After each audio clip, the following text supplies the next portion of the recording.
The next speaker for today is Naim Zafer. Naim has been teaching at the University of California, Berkeley since 2005. He is a dean. He's a Dean's Teaching Fellow, lecturer, and industry fellow at the Center of Entrepreneurship and Technology.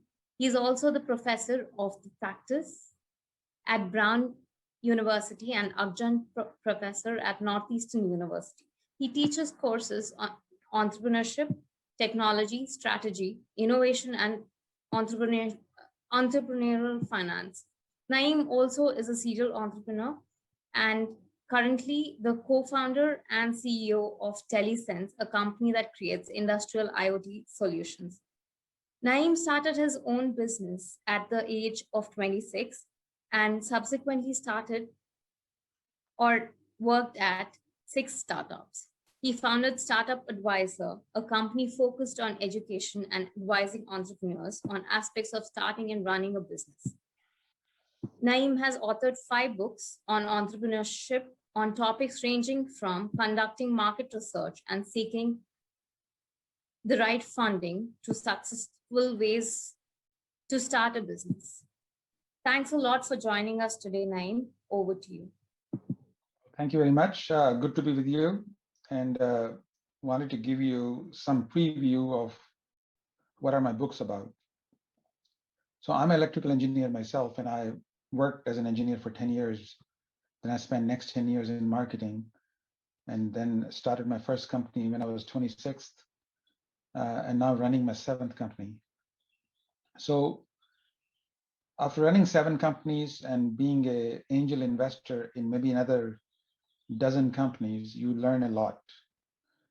You raise money, you have invested in companies, you talk to entrepreneurs. So I wanted to package that knowledge and pass it on for other people to be able to use so they don't make the mistakes I made.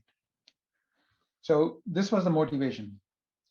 And when I started teaching at Berkeley, it was 15 years ago, there was a lot of knowledge out there, but it was not curated. It was not packaged. If you're an entrepreneur, you're not going to read a 300-page book. You don't have time for that. You want to get things done. So I realized that there really was nothing which can give me, do this, don't do that. These are the 5 options, pick one, go with it. So this is when I started to put together these books. A lot of time people ask me the same question over and over again, my students as well as people outside. So I tried to decide that why don't I package that knowledge in a book? So what came out was a series of 5 books. And these books have been used as a textbook in many of the universities. Actually, I found out they were using that in the King Abdullah University House of Science and Technology in Saudi Arabia. Who knew? So, the first book was this one, The 7 Steps to a Successful Startup. So this is, as you can see, it's not a thick book. It's a skinny book. You have the Kindle version. You have it on iTunes Store. It's on Amazon.com. You can actually download it at naimzafar.com/free. So this basically tells you what are the 7 things you have to do before you quit your day job. A lot of people have aspiration to want to start a company. But the fact is, you want to do some basic homework. You don't want to start before you're ready. So it asks some 7 fundamental questions. First of all, are you really an entrepreneur? Because not everybody is. It takes a certain personality type, somebody who's okay with ambiguity, somebody who can live in the fog, somebody who has a strong convictions and deep knowledge of customers. What do they really want? Every company exists to satisfy some unmet need. Have you discovered that? Have you figured out who needs you more? That's an important question because you have very limited resources. And if you haven't narrowed it down to who needs you more, from all the people who can use your product or service, who needs you more, you're going to disperse that energy and not maybe hit the target. So there's a fundamental question about market segmentation, market sizing, customer persona, business model, and scalability of business model. Those questions largely can be answered before you quit your day job. So if you don't have that clarity, maybe you're not ready to jump into it. Because once you jump into it, you're using oxygen. When you run out of oxygen, you're dead. And oxygen is money. And of course, your relationship. So this is a complicated structure of when to jump into a market. So then when that was the case, then I started the second book, which is Market Research on a Shoestring. Okay, so you don't have time to hire a fancy market research firm. You have to figure it out. Does it make sense? What question do I ask? How do I know what is the unmet need? What is the bedrock principle on which I'm planning to build this company? So the book walks you through that clarity, gives you specific 38 questions you should ask. So it gives you a structure to think through. And market research is one of those things when you know when you're done. So I basically distill it down to 4 diagrams. If you can draw those 4 diagrams, maybe you got something. So idea was to give people guide rails so they can enter this journey and not fall off and able to make decisions about life-changing decisions which are going to impact their career on solid foundation. So once you get that done, the next thing is you have thought about market research, you've thought about the 7 steps. Now you're probably going to need some money. Where do you go for money? It's not always the VCs. It's not the venture capitalists. They come later. A VC is not going to write the $100,000 check. You go to VCs when you need 5 million, 10 million, 50 million, 100 million. When you need $1 billion, then you don't go to VCs. Then you go to private equity or public markets. Who do you approach when you need $50,000? Who do you approach when you need $1 million? So this has resulted in this book, Get Funded. So Get Funded basically takes all that knowledge. What are the steps to get funding? Who do you approach? What do they need to see before they can get excited? How do you negotiate with investors? What's a term sheet? What are some of the terms mean? That's what this book covers.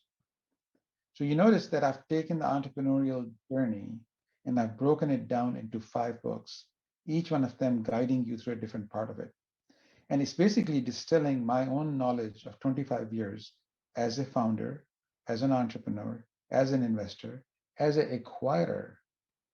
Because when our company quit and became big, with public company, we did buy several companies. So all that becomes, and then you have to figure out how much money I'm going to raise. You need a financial model.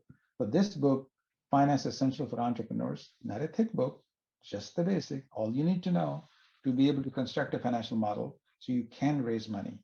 How much money? How long would it last? So this was my point, that I couldn't find the straight answer from people. I had to knock on many, many doors, read a bunch of things, attend classes, distill the knowledge. So what I have created is this 5 books available on Amazon or naimzafer.com. And the last one was about the legal guide of starting up. So how do you deal with law firms? What about IP? What about patents? What about other issues from labor to filing 83Bs? What are the tricks and tips so you don't run up a huge legal bill? All that are here. So if you have somebody who's a lawyer, corporate lawyer, they may not like this book because I give all the tips and tricks, because I was always unhappy with paying those large legal bills. Something had to be given, something had to be typed. So I've captured those things. My point is, not only these 5 books are available to you at naimzafer.com, but I also have uploaded 73 different lectures I've given, different talks, all free. You can just download and watch any of these. The whole point is curated knowledge for the entrepreneurs, because people all over the world has benefited from some of these tips and techniques which I've summarized for them. And I'm hoping that you will also benefit. So the point is, it's a curated knowledge. I can give you more example about how to apply that. So one of the questions was, how relevant are these principles across geographies? And answer is 80% is relevant, no matter where you are. 20% may be relevant to how Silicon Valley VCs work and how do you negotiate with them. But the basic concept to start any business anywhere in the world, you have to identify an unmet need. You need to figure out who are the users, what alternatives do they have, why the current method is not satisfying them. That principle, understanding the market segmentation, understanding who's the user who needs me more and why do they need me, applies anywhere.